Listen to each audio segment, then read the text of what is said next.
Welcome to current शिक्षा। I hope आप सभी लोग बहुत अच्छे होंगे और आपकी तैयारी भी बहुत अच्छी चल रही होगी। आज इस वीडियो में हम 22 दिसंबर 2023 का करंट अफेयर्स शॉर्ट नोट्स के माध्यम से रिवीजन करने वाले हैं। अगर आप लोग चैनल पर पहली बार जुड़ रहे हो तो चैनल को जरूर सब्सक्राइब कर लें। इसका पीडीएफ आप लोग को टेलीग्राम ग्रुप में मिल जाएगा, जिसका लिंक डिस्क्रिप्शन में दिया गया है।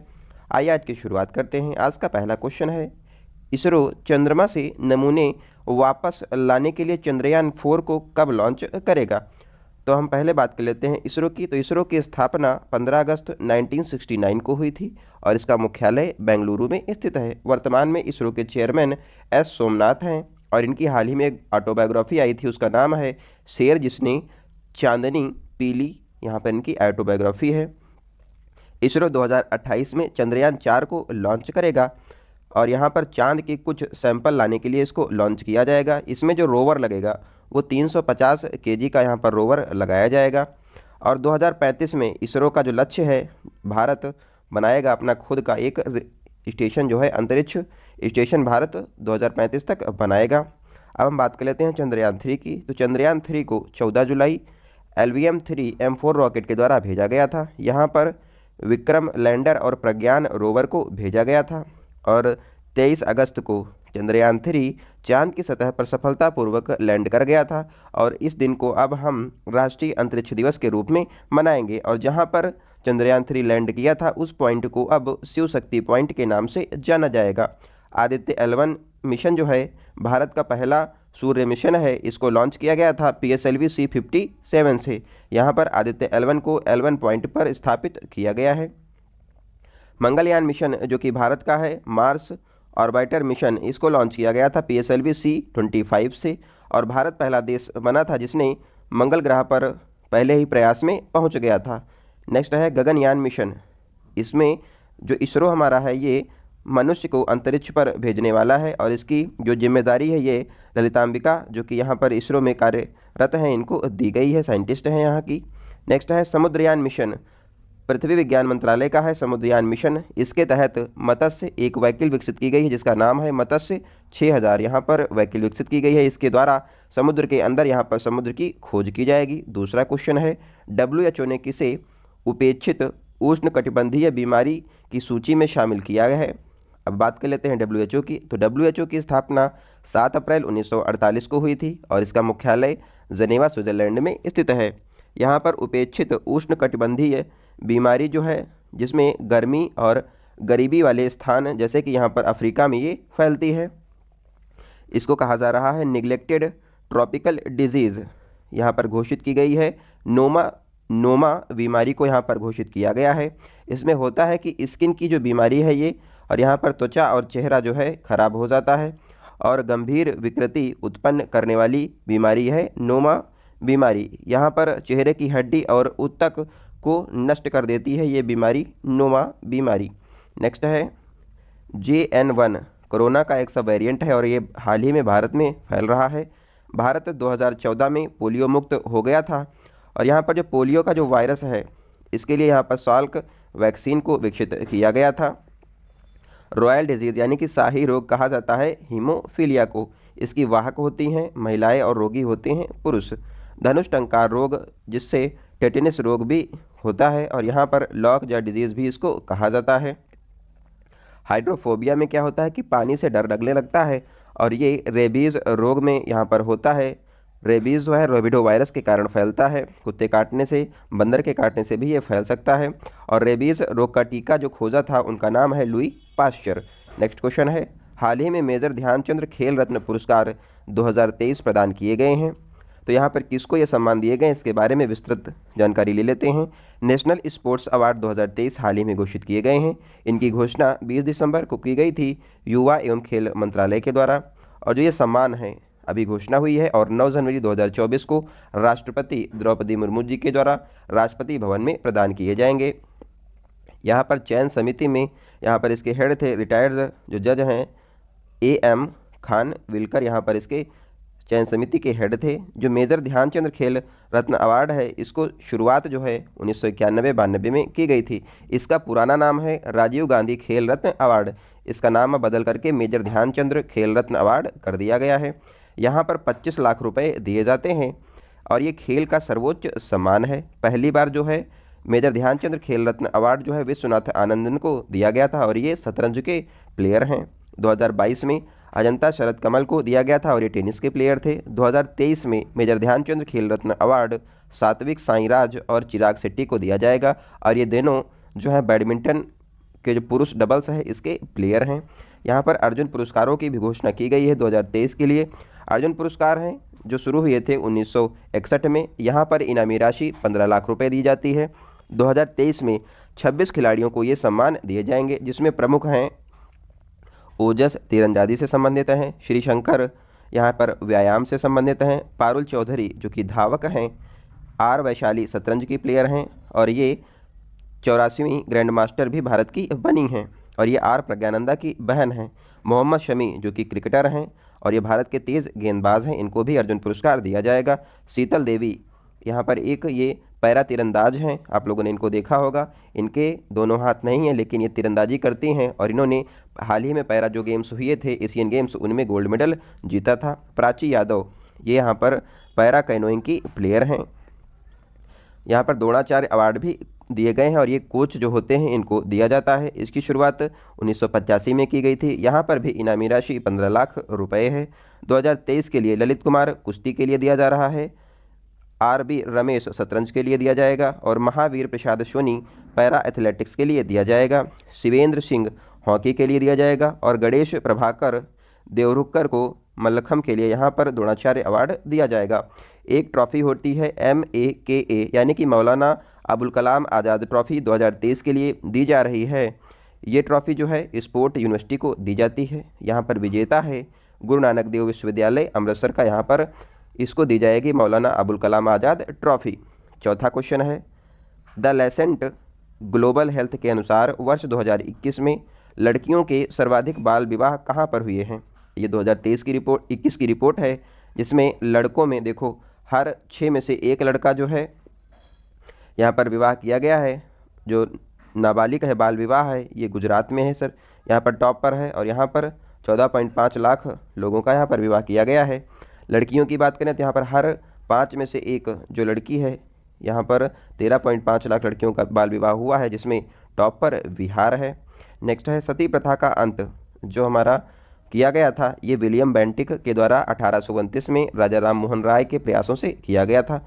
ग्लोबल जेंडर गैप इंडेक्स जो है इसमें भारत 127वें स्थान पर है। इसको जारी करता है वर्ल्ड इकोनॉमिक फोरम। दास प्रथा का अंत जो है 1843 में एलन ब्रो के द्वारा किया गया था और यहाँ पर अधिनियम जो है बनाया गया था बेंटिक के द्वारा। वोट डालने की उम्र 21 से 18 वर्ष जो है 61वें संविधान संशोधन के द्वारा की गई थी। नेक्स्ट क्वेश्चन है भारत ने राष्ट्रीय स्तर पर निर्धारित योगदान का कौन सा लक्ष्य समय से पहले हासिल कर लिया है। यहाँ पर भारत ने 2 लक्ष्य हासिल किए हैं, जिसमें पहले हम देख लेते हैं UNFCCC के बारे में। इसकी स्थापना जो है 1994 में हुई थी। इसका मुख्यालय बॉन जर्मनी में स्थित है और इसकी पहली जो COP1 बैठक है 1995 में बर्लिन जर्मनी में आयोजित की गई थी और यहाँ पर COP21 जो बैठक थी पेरिस में 2015 में आयोजित हुई थी। भारत ने यहाँ पर NDC यानी कि नेशनल डिटरमाइंड कंट्रीब्यूशन राष्ट्रीय निर्धारित योगदान यहाँ पर जो है इसको हासिल किया है, जिसमें 3 टारगेट थे। 33 से 35% उत्सर्जन तीव्रता को कम करना, दूसरा यहाँ पर था गैर जीवाश्म ऊर्जा को कुल 40% कम करना। यहाँ पर सौर और पवन ऊर्जा का प्रयोग यहाँ पर किया जाना था, तो ये भारत ने पहले ही लक्ष्य से हासिल कर लिया है। तीसरा लक्ष्य है 2.5 से 3 बिलियन टन कार्बन सिंक तैयार करना और यहाँ पर जो ये भी लक्ष्य जो है भारत ने इसको पाना है। इसके अलावा COP27 का आयोजन शर्म अल शेख में किया गया था और COP29 का आयोजन यहाँ पर अजरबैजान में किया जाएगा और COP28 जो है ये UAE दुबई में हाल ही में आयोजित की गई है और COP8 2002 में एक बार भारत में भी आयोजित की गई थी नई दिल्ली में। नेक्स्ट है शुद्ध शून्य कार्बन उत्सर्जन का जो लक्ष्य भारत का है वो है 2070। वैश्विक जलवायु परिवर्तन प्रदर्शन सूचकांक में भारत की 7वीं रैंक आई है। नेक्स्ट क्वेश्चन है एक साल में 100 मिलियन यात्रियों को ले जाने वाली भारत की पहली एयरलाइन कौन सी है। तो यहाँ पर इंडिगो एयरलाइन जो है ये भारत की सबसे बड़ी घरेलू एयरलाइन है और इसने यहाँ पर 60% यात्री जो हैं यहीं से जाते हैं। एयरबस कंपनी के साथ इसने हाल ही में जो है 500 विमान खरीदने का एग्रीमेंट किया था। और यहाँ पर जो है वायुयान जो उड़ता है वो हमारा समताप मंडल यानी कि स्ट्रेटोस्फीयर में उड़ता है। ओजोन लेयर भी समताप मंडल में पाई जाती है। और यहाँ पर ओजोन जो लेयर है इसकी सांद्रता नापने के लिए डॉप्सन यूनिट का प्रयोग किया जाता है।